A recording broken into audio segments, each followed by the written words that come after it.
Coucou tout le monde. Alors aujourd'hui on se retrouve pour la vidéo présentation de ma box, vous savez, pour l'échange de box qui est réalisé grâce au groupe de Evency Scrap, groupe Facebook. Je vous avais présenté dans une autre vidéo ce que j'avais reçu de ma binôme, donc Christine, et là moi je vous présente celle que j'ai faite moi. Alors, ça a été un peu complexe, c'est-à-dire que non, la boîte en elle-même est pas du tout complexe, c'est très facile. Je vous ai pas fait le tuto parce que comme je vous le disais, le tuto est sur la chaîne de Bérangère, donc la chaîne Evency Scrap. Donc, je vous invite à aller voir, je vous mettrai le lien en barre d'infos.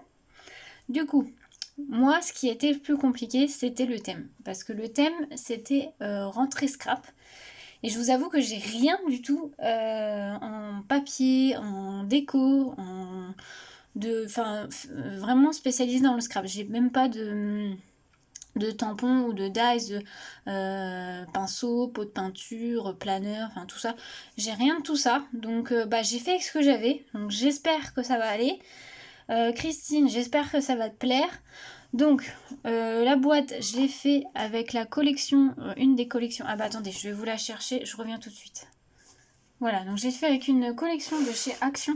J'ai fait avec cette collection-là, qui est sortie il n'y a pas très longtemps. Tous les papiers viennent de cette collection. Normalement, c'est une collection un peu plus anniversaire, voilà, choses comme ça. Mais je trouvais qu'il y avait des papiers qui étaient plutôt pas mal. Et puis ça fait des couleurs un peu plus flash que ce que j'utilise d'habitude. Alors, j'ai sur le dessus mis un chipboard en bois de nos photos favorites qui vient de Scrap Didi. Voilà. Ensuite, j'ai mis un embellissement en PLA, donc imprimante 3D, qu'on avait eu en cadeau. Alors, c'est flou. Qu'on avait eu en cadeau, c'était pour une commande, c'est de chez Scrap by Fleur de Lune. Alors j'arrive tout de suite, j'ai ma fille qui appelle, désolée. Voilà, désolée. Alors, du coup, je disais, donc l'embellissement en PLA vient de chez la boutique Scrap by Fleur de Lune.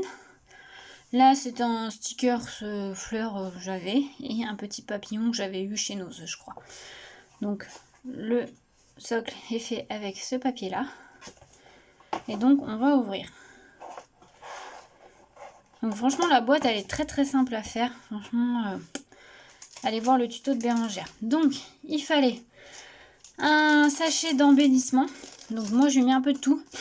Je lui ai mis du ruban, je lui ai mis des lettres en bois de chez Action et j'ai mis le mot scrap. Je lui ai mis des trombones, des petites attaches, des boutons. Je lui ai remis un embellissement en PLA, c'est marqué, je sais plus, moment scrap. Voilà, je lui ai mis des petites choses comme ça. Ensuite, il fallait un lot de dice cut.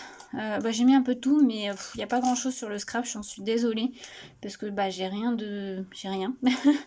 Donc j'ai mis des petits dice cut, j'ai mis des cartes, j'ai mis des papillons, je lui ai mis des tags et je lui ai mis des stickers. Il fallait aussi 3 bouts de masking tape. Alors les deux là, c'est 2 masking tape qui viennent de chez Action. Et là, c'est un masking tape de la boutique Cannelle et Citron. Ensuite, il fallait des tamponnages. Alors, une planche de tamponnage mot, voilà. Donc, voilà, j'ai mis ceci. Donc, tout cela vient de chez Scrap Didi. Ça vient d'une planche de Stamperia. Et ça, c'est une planche de l'ancrer l'image. Ensuite, il fallait des tamponnages avec au moins 2 personnages. Donc, moi, j'ai mis les 2 petites filles. C'est un tampon de chez All Crate. Ça c'est un tampon de chez Florilège, en bois de chez Florilège Design. Ça c'est un tampon en bois de chez Artemio, je crois. Et ça c'est un tampon de chez Scrap Didi. Et sur la deuxième, je lui ai mis ça vient chez l'encre l'image. Ça c'est Cannelle et Citron. Et ça c'est Shoe and Flowers. Voilà, donc je lui ai mis ça. Il fallait une base de cartes avec une enveloppe. Donc je lui ai mis une classique de chez Action. Et il fallait au moins 5 feuilles décorées. Donc j'ai mis la même collection. Donc je lui ai mis celui-ci. Celui-ci qui est recto verso. Enfin les deux sont tous recto verso. Après je lui ai mis des bases un peu plus neutres. Je lui ai mis celui-ci. Là c'est une base. C'est jaune. Et je lui ai mis celui-ci. Voilà. Bah écoutez, je trouve qu'elle est plutôt pas mal, malgré le thème qui a été un peu compliqué. Mais la boîte, franchement, en elle-même, le tuto de Bérangère est très très bien expliqué et c'est très facile à faire. Donc je vous conseille d'aller voir son tuto. Donc voilà. Donc après, j'espère que ça va passer, même si j'ai pas trop... Enfin, je suis pas hors sujet, hein, parce qu'il y a des trucs de scrap qui font penser à la rentrée scrap. Mais bon, c'est pas le principal, mais j'en suis désolée, mais j'ai pas forcément ce qu'il faut en fait. Donc voilà mon envoi pour Christine. Donc j'espère que ça lui plaira. Bien sûr, la vidéo, vous l'aurez que quand elle aura reçu son envoi. Et puis bah, sur ce, je vous souhaite une très belle journée à tous. À bientôt.